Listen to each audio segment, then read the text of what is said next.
How can we have confidence in the government's economic policy when we are in recession again? How can we have confidence when we're in recession again? Diane Abbott. Well, we can't. The Tory-led government claimed they had a plan. And like some crazed Victorian doctor, they argued the more they cut things, the healthier the patient would be.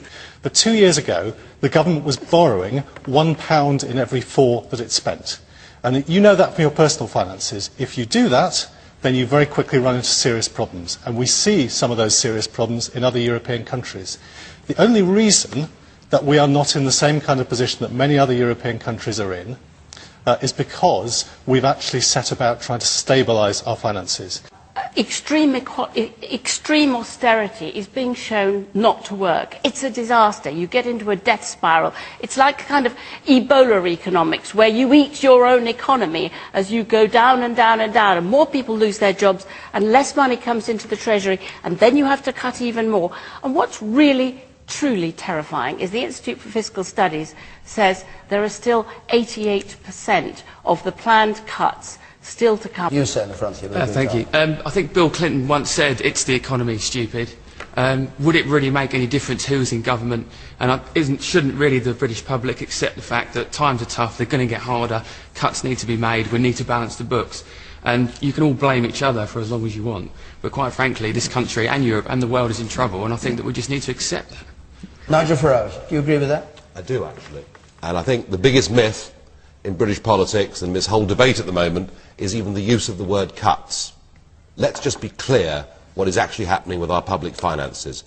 I mean, to be one fair comment I'll make to George Osborne, he did inherit a dreadful economic situation from Labour. Last year, the British government borrowed £126 billion more than it earned.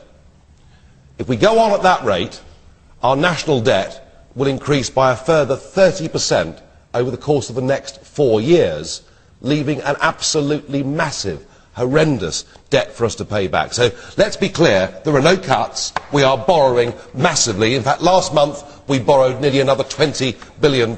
So we are in a mess. We are in a mess, and it's not easy to deal with it, because if you cut it too quickly, it does stifle demand. And I understand that, but I don't think we're doing enough. Cutting back the public sector is a difficult thing to do. Even Thatcher failed to do it. But what Thatcher did do was produce growth. And why I have no confidence in this government is that they have no strategy for growth, and I don't see, when Miliband gets up at PMQs, that he's got one either. It's partly because we haven't got anybody on those front benches with any experience of real life. None of them have run businesses. We're being run by a bunch of college kids who are hopelessly out of luck.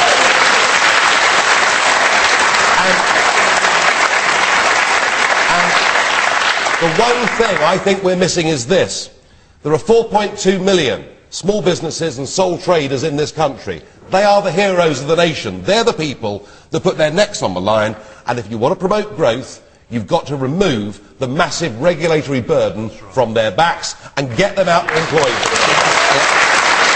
The woman up there on the top left. Yes, how can the general public ever have confidence in two arrogant posh boys who don't know the price of a pint of milk?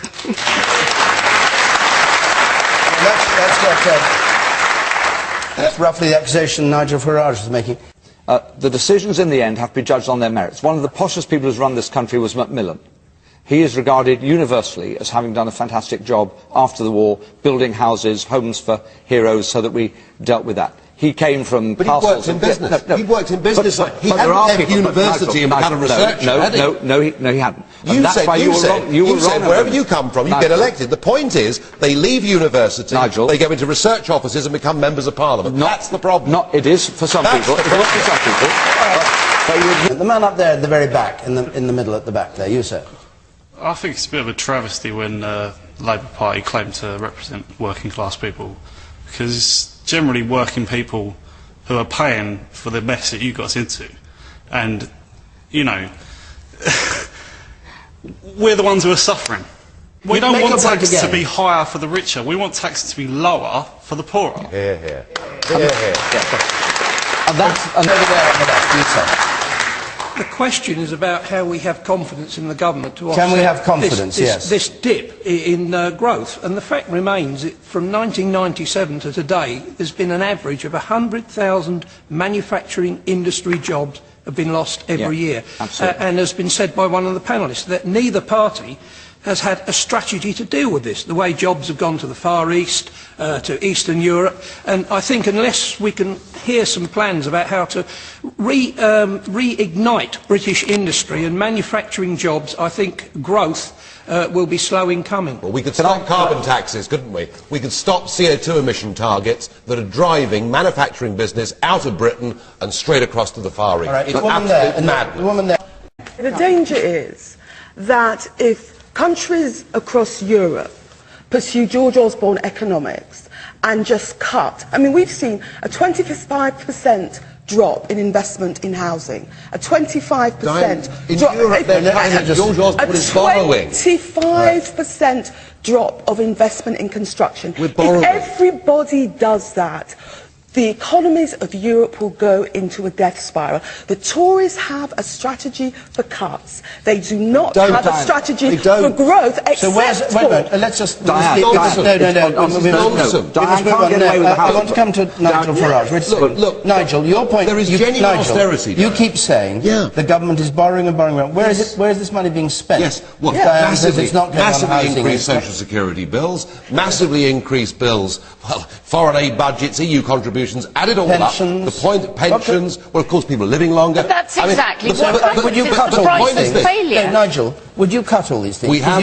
You suggest... Can we get the narrative? You're suggesting, as I understand it, that the increase in borrowing is proof that actually money is being spent in the economy. I'm trying to dispel a myth. That seems to be what you're saying. Twice in this debate, Diana said the government is cutting, and she compared it to Europe. In Europe, under austerity, there are massive cutbacks being made, genuine cutbacks in government spending. Let's get it right. Frontline services in this country are being cut. Bureaucracy, incidentally, isn't. But as a government, as a country, we are borrowing vast sums every year. You made your point. In light of recent evidence heard at the Leveson inquiry, should Jeremy Hunt resign as Culture Secretary? Should Jeremy Hunt resign as Culture Secretary in the light of the evidence heard at the Leveson inquiry, which suggested to some people that he was deeply involved in trying to make sure that Rupert Murdoch got Sky B? I think one of the main questions we should be asking is how many more fall guys or scapegoats has the government got lined up to take the rap for their frontline ministers?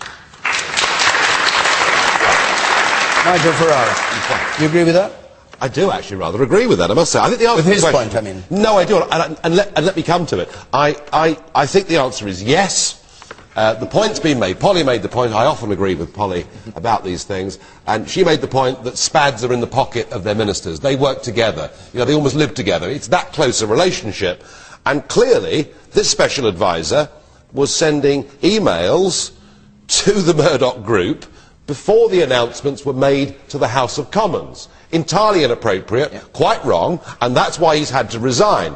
Now, if Jeremy Hunt, who's in charge of that department and directly employed that person, did not know what that person is doing, he should resign on the grounds of sheer incompetence, and if he did know, he should resign on the grounds of complicity. But I think the answer to the question is he won't resign yet. Certainly not before the elections take place next Thursday. I think Jeremy Hunt is the human shield for the Prime Minister, because the big question here is just how close was the Prime Minister's relationship to editors of those newspapers and to the Murdoch family. And I suspect there's a lot more to come out during the Leveson inquiry. And I think Cameron himself, I mean, we've got Andy Coulson, we've got Rebecca Brooks, we've got the horse, we've got all of this. So I suspect that Hunt will hang on at least till next Thursday. But I agree with your sentiments. There's a lot more to come here.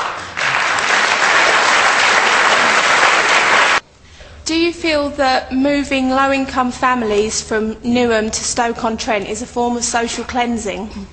No, I don't think this is the policy of social cleansing. I think it's a reality of a borough facing up to a problem and saying, look, rents are a damn sight cheaper in Stoke-on-Trent than they are in London. So that's what they're doing. But we have to ask ourselves, why is this happening? Well, one reason, of course, is that real estate in London is rising. It rose 7.3% last year. There is lots of foreign money coming in and buying property in London, quite a lot of it Greek money, incidentally, fleeing the Eurozone. But we have a shortage Yes, there are X number of empty properties in London, but we have a shortage of social housing. But the real story here, and the one that nobody on this panel, I'm sure, would want to discuss or talk about, is the extent to which, over the last few years, because of an open-door immigration policy, so much of our... Well, just listen. You know, you can jump to your prejudices, but just think about this. In the borough... Well, if you want to listen... I mean, you know, question time is about debate. In Haringey and Ealing, over 50% of social housing has now gone to people who don't even have British passports. They're foreign migrants. And in fact, all you have to do now, if you come from Eastern Europe, all you have to do is to get a national insurance number, which you can get easily within a fortnight, and then you qualify automatically for social housing. Nigel. That is not true. That is completely not true. I talked tonight. Nigel, that's completely not true. To a major... I talked tonight to a major landlord in London, in central London, and he said probably between 50 to 70% of all new social housing requests are going to foreign-born migrants. And we need to ask ourselves a question. What is the social security system for?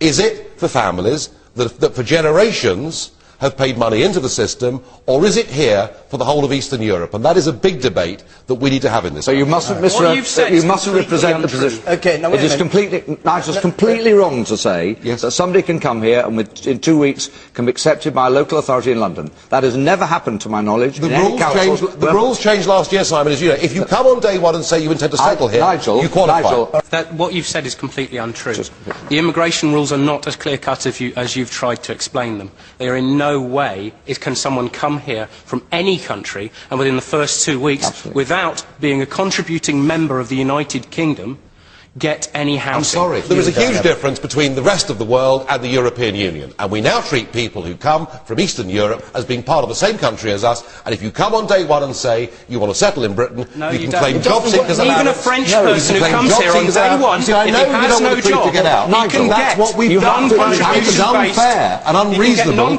to British families who paid in for years. All right, now look, you've got two people contradicting what you're saying, Nigel. He works in the business, he says. Yes. You're saying he's got it wrong? I spoke today to several people who work in this industry, and if you come to Britain and say on day one, I intend to settle in this country, I want to get a job, I need a national insurance number, you qualify for social housing. Should the contraceptive pill be available to girls as young as 13 without prescription, as suggested by an NHS report? Nigel Farage. Well, the age of consent is 16 in this country, and I feel that if we just give out contraceptives to girls as young as 13 without informing their GP, but perhaps more importantly, without informing their parents, we're actually encouraging the breaking of the law. Now, the other choice is we bring the age of consent down to 13, but I don't think many of us would think that was actually a very good idea. So, no, I mean, look, you know, I know social habits change, but the idea that somebody as young and in many cases mentally fragile as 13 should be able to go and get contraception without any reference to her parents or a local GP, I think is a very bad idea indeed. Chris Graham.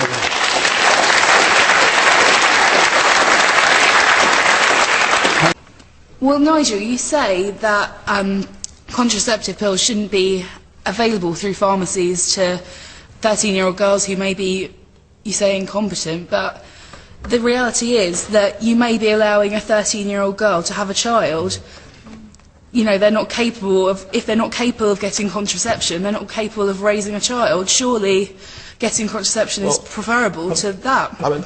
The very same people, like Nigel and Chris, who moralise about not allowing contraception or sex education for young people, are very often the very same people who make most noise about teen pregnancies.